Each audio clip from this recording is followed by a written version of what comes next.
কখনো তুমি এরকম কোনো স্টুডেন্ট পাবা না যে সারাটা দিন ফোন চালাইছে, দিনে হয়তো বা 2 ঘন্টা পড়ছে, কঠিন গেমিং করছে, কঠিন সোশ্যাল মিডিয়া অ্যাক্টিভ ছিল, 6 প্যাক 6 ফুট বডি বিল্ডার, কিন্তু আবার বইটা পড়তেছে। হয় না, এমনি হয় না, দুই একটা অ্যানোমালি থাকে। ধরো আমি মানে কোন সারাদিন অফিসে কাজ কাম করে যায়, জিমে যায়, 100-150 কেজি দিয়ে মনে করো মারতে পারি, 200 কেজি উঠানো আমার কাছে কোনো বিষয় না।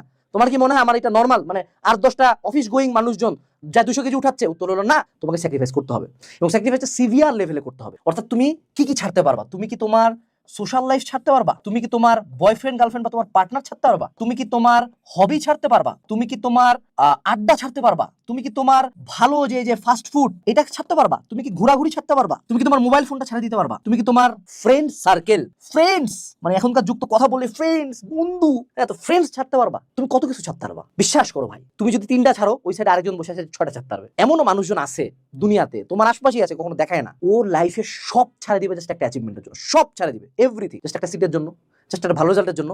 অনেকে আছে জাস্ট তোমাকে কাটানোর জন্য। পৃথিবীতে কত মানুষজন যে হেট দ্বারা ফুয়েল, এটা তুমি বুঝবাও না। অনেক মানুষজন আছে জাস্ট আরেকজনকে হেট করে, ওরে কাটাবে দেখেও সব ছাড়ে দিছে লাইফে। এটা হচ্ছে সো তুমি কতটুকু ছাড়তে পারবে, এটার জন্য নিজেকে কোশ্চেন করো। কারণ তুমি যদি পাইতে চাও, তোমাকে ছাড়তে হবে, খুব সিম্পল রুল। কত কিছু ছাড়বা, যত বেশি তুমি ছাড়বা, তত তুমি আগাবা। দেখো তুমি এখানে মাইনাস করছো, এদিকে অবশ্যই প্লাস হবে। তোমার যদি ফোন না থাকে, অবভিয়াসলি তুমি বেশি পড়বা। তোমার যদি বয়ফ্রেন্ড গার্লফ্রেন্ড উটুর মুটুর না করতে হয়, অবভিয়াসলি তুমি বেশি পড়বা। তোমার যদি ফ্রেন্ড সার্কেল নিয়ে আড্ডা দিতে না হয়, অবভিয়াসলি তুমি বেশি পড়বা। বুঝতে হবে।